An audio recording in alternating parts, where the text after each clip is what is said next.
कि एक भाई होने का फर्ज नहीं निभा पाया हूं मैं। यही सोचता रहा कि मेरी मां के साथ गलत हुआ है, इसलिए वर्दी पहनी थी मैंने, आपको पता है, ताकि मैं आपको इंसाफ दिला सकूं, खुद को इंसाफ दिला सकूं, अमन को, अपने बाबा को इंसाफ दिला सकूं।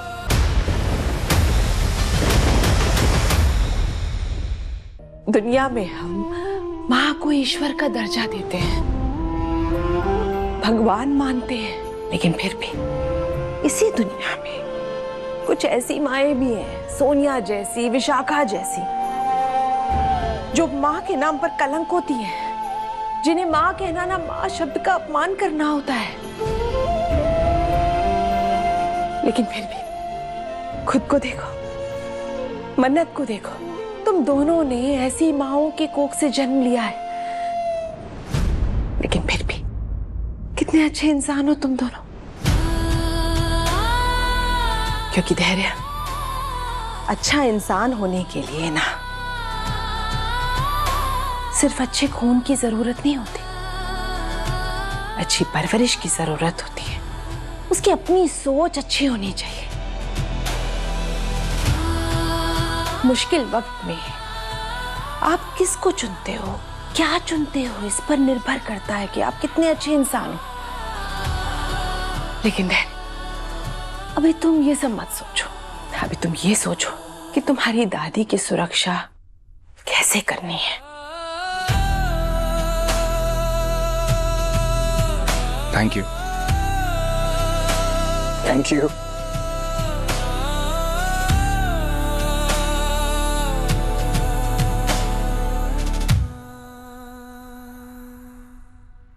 धैर्य sir, I am sorry, please एक बार मेरी बात समझने की कोशिश कीजिए।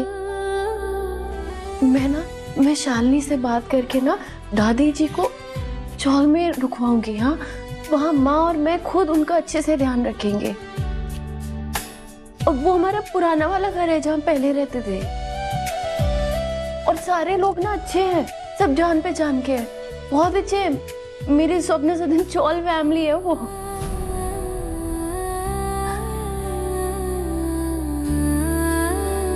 हमें आगे क्या करना है वो सोचना होगा। वही करेंगे मन्नत जी जो सही है, चाहे वो कितना भी मुश्किल क्यों ना हो। माँ ने जो कर्म किए हैं ना, उनको उनकी सजा जरूर मिलेगी, और मिलनी भी चाहिए। मेरा ना बस एक मन था, पता नहीं सही है या नहीं, लेकिन मैं नहीं चाहता कि अमन को किसी भी चीज का पता चले। वो बेचारा बहुत भोला है, उसको बहुत दुख होगा, उसको ठेस पहुंचेगी, ये सब बर्दाश्त नहीं कर पाएगा वो। मैं ना उसको कुछ बताना नहीं चाहता, और एक भाई होने के नाते मैं उसको कैसे तकलीफ दे सकता हूँ। ठीक है, सच है, सब कुछ ठीक है, लेकिन मैं उसको ये सब बातें नहीं बताना चाहता हूँ। मैं नहीं चाहता हूँ कि उसको इस बात की भनक भी लगे। आप उसके करीब हैं, आप इस बात को हैंडल कीजिएगा। मन्नत जी,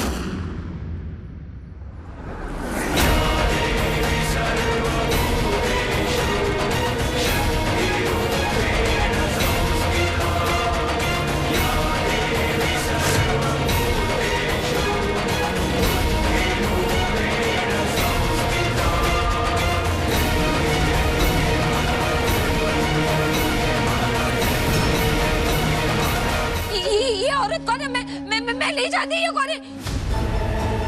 मुझे सच में नहीं पता ये कौन सा वृद्धाश्रम से। मैं नहीं जानती इसे।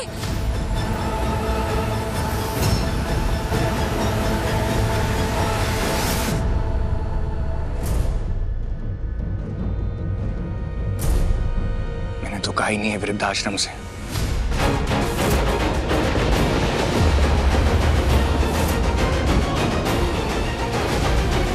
उनकी पहचान आपने खुद दे दी, और फिर पहचानने से भी मना कर दी।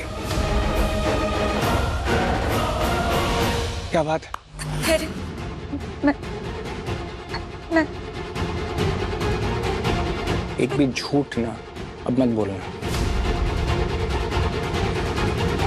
नीतू मैम, आज तक आप जिस भी सच पे यकीन करती आई है ना, वो सब कुछ झूठ है, सब कुछ झूठ है। आपने विक्रांत सर और धैर्य सर के पिता की जान नहीं ली। उनका एक्सीडेंट भले ही आपकी गाड़ी से हुआ, पर आपने उनकी जान नहीं ली। उनकी खूनी है ये है उनकी खूनी। विशाखा जी उनकी अपनी पत्नी है, उनकी खूनी। और रोनी सर, आपको आज तक लग रहा था कि आपने विक्रांत सर का सौदा किया है। नहीं, अरे इन्होंने मजबूर किया अपनी सास को कि वो अपने छोटे बेटे को बेच दे, अपने पोते को बेच दे। अरे आपको नहीं तो किसी और को बेच देती। अच्छा हुआ आपके पास आए, वो उन्हें डराया, धमकाया, पर अपना सच सामने नहीं आने दिया। दुनिया के सामने खुद बेचारी लाचार बनी रही। और इनकी हरकतें यहाँ खत्म नहीं होती हैं। इन्होंने अपनी सास को मारने की कोशिश की, दवाई के बदले जहर देकर और वृद्धाश्रम वालों के जरिए।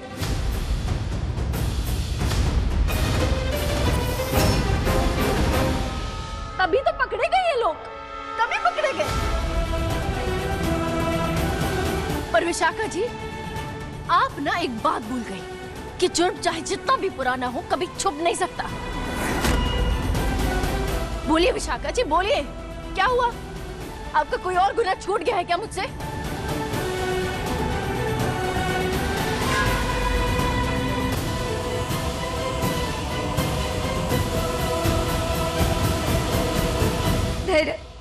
मेरी बात सुन, मैंने जो भी किया ना तेरे लिए किया। मैं मानती हूँ कि मुझसे बहुत बड़ी भूल हो गई, ये मेरी गलती है, मैं मानती हूँ। लेकिन इतने सालों बाद तू उस बात की सजा देगा मुझे। इतने सालों बाद?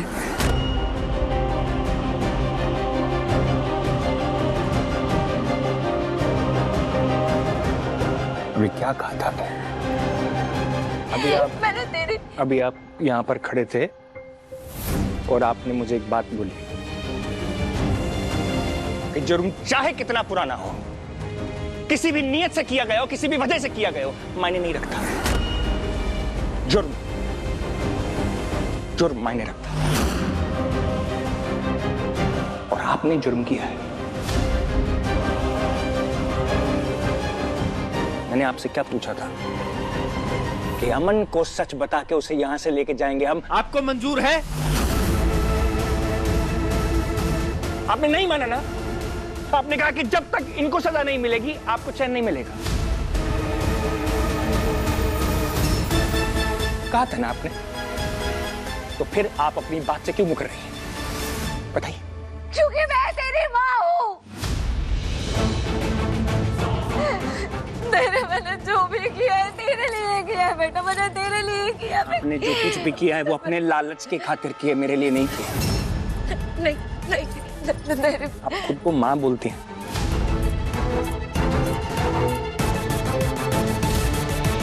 आपको माँ शब्द का मतलब मालूम है? मैं माँ कहता हूँ आपको। माँ शब्द की ना एक गरिमा होती है। जब आपने हमारे अमन को 4 पैसों के लिए इनको बेच दिया ना, उस दिन आपने वो गरिमा मिटा दी। फख्र करता था मैं आपको मां कहने में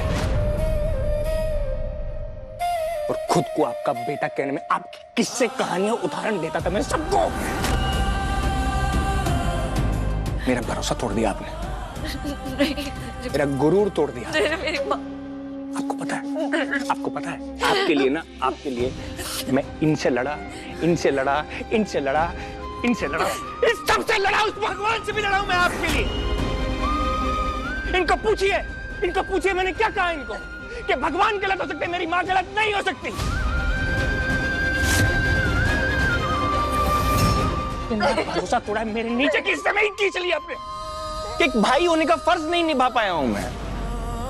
यही सोचता रहा कि मेरी माँ के साथ गलत हुआ है, इसलिए वर्दी पहनी थी मैंने, आपको पता है, ताकि मैं आपको इंसाफ दिला सकूं, खुद को इंसाफ दिला सकूं, अमन को, अपने बाबा को इंसाफ दिला सकूं, इसलिए मैंने वर्दी पहनी थी।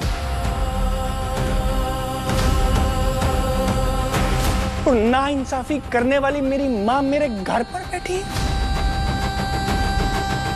जिनके लिए पैसे से बड़ा और कुछ है ही नहीं, न पति न बच्चे। कमाल है माँ, कमाल है। मन्नत जी लेकर आई थी आपका असली चेहरा, वो पहचान गई थी आपको। 100 बार उन्होंने मुझे आगाह किया, लेकिन मेरी आंखों पे पट्टी बंदी थी, मैंने नहीं देख पाया। प्यार था ना आपसे, भरोसा था ना आप पर, इसलिए देख नहीं पाया मैं।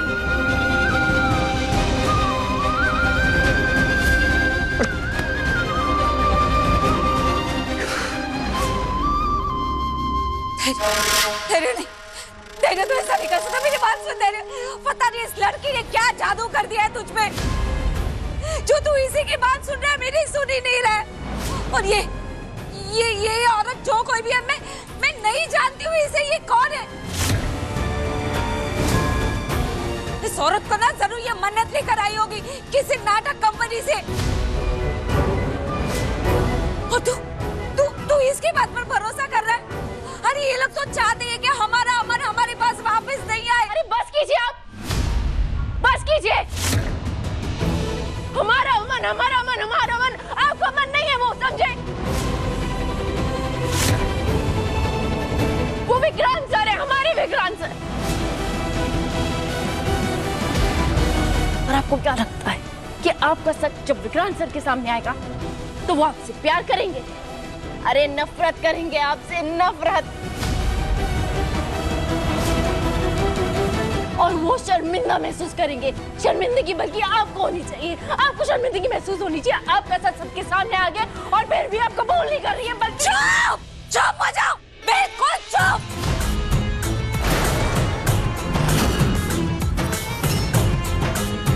ये सब कुछ तेरी वजह से हुआ है, सब कुछ तेरी वजह से। तुझे नहीं छोड़ूंगी। तू चल विशाखा,